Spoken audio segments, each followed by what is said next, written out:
Evet, şu anda akreditasyonumuzu yaptık.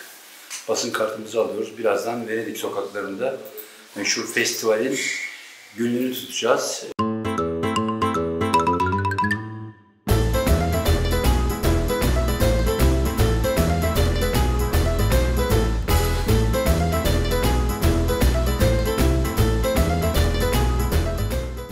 Merhaba, bu bölümde konumuz Venedik. Üstelik bugünlerde korona salgını nedeniyle İtalya'nın o muhteşem kenti karantinaya dönüştü adeta. Yani şehre girişler imkansızlaştırıldı, çıkışlar değil, insanlar ellerinde mahkum. Festivalin son günlerinde birdenbire ortaya çıktı korona ama yüzyıllardan beri Venedik tarihiyle beraber bu tür salgınlara hep sahne olmuş. İşte o yüzdendir ki o maske festivali yapılıyormuş. Defalarca gittiğim o muhteşem kente bu kez maske festivalinin arkasındaki sırrı çözmek, gizemi görmek için gittim. Niye insanlar maskeler takıyor? Niye kentin değişik bölgelerinde o tarihin derinliklerinden çıkan giysilerle insanlar geziyor, dolaşıyor, fotoğrafçılara poz veriyor?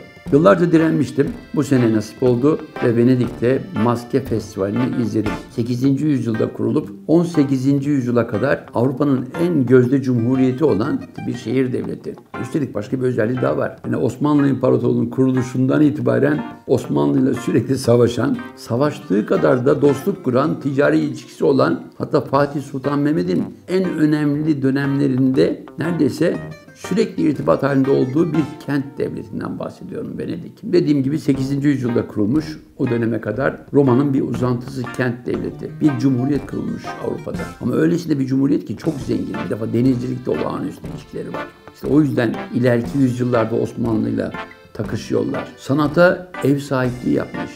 Sanat deyince aklıma geldi.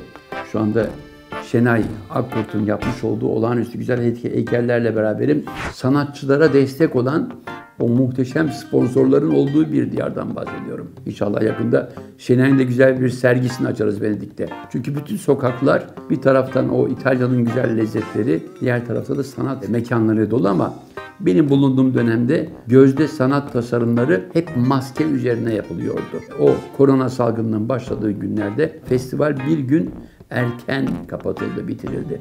Dünyanın öbür ucundan gelmiş binlerce, on binlerce turistin ziyaret ettiği ve ciddi döviz bıraktığı bir dönem düşünebiliyor musunuz? Yani Venedik'in şahlanma dönemi. İtalya'nın başka bölgelerinde insanlar hayatını kaybetmeye başlayınca Venedik haliyle turistlere hadi güle güle evlerinize dönün dedi ve boşaldı. O süre içinde ben arkadaşlarımla beraber dolaştım. Birbirinden farklı tanıklıklarım oldu. Neydi o maskelerin arkasındaki sır?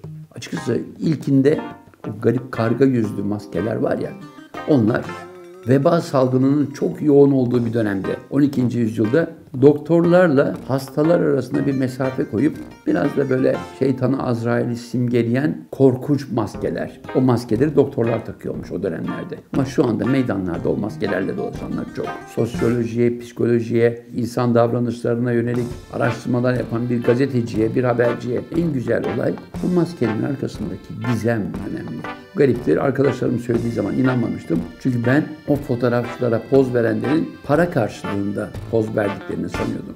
Hiç de öyle değilmiş. 10 yıldan beri benim başta Tanin Helvacı olmak üzere fotoğrafçı arkadaşlarım Venedik'e gidiyorlar, fotoğraflar çekiyorlar, sergiler düzenliyorlar ve her gittiklerinde birbirinden farklı dönemlerin inanılmaz güzel maskeleri, kostümleri düşünebiliyor musunuz? Bunlar size gönüllü çektiriyorlar. Ben inanmamıştım. Rahmetli Aragüler Ustam da inanmamıştı. Hatta o yüzden ya bunlar para verip çektiriyorlar demişti.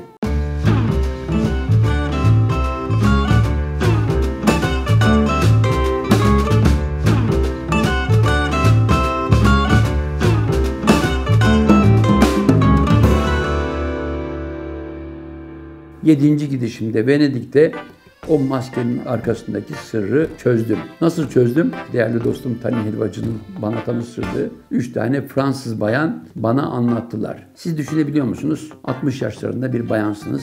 Yıllarca bir hastanede hemşirelik yapıyorsunuz. Zaman zaman hastanede çıkan dedikodular arasında hastanenin sahibi olan o multimilyoner Fransız patronun Venedik'e maske festivaline gittiğini duyuyorsunuz. Bir araştırıyorsunuz. Adam eğer inanılmaz yani 10 binlerce avroluk masraflarla kostümler yapıyor. Çünkü o kostümler her sene değişiyor. Farklı bir konsept üzerinden, farklı bir tema üzerinden yapılıyor. Hastane sahibi festivale gidiyor, giyiniyor. Yüzünde farklı bir maske. Bizim bu hemşireler bana bir yüzlerini gösterdiler, tanıştık kendileriyle. İsimleri bir sır olsun. Çünkü takma isimlerle dolaşıyorlar. Jojo, Juju gibi.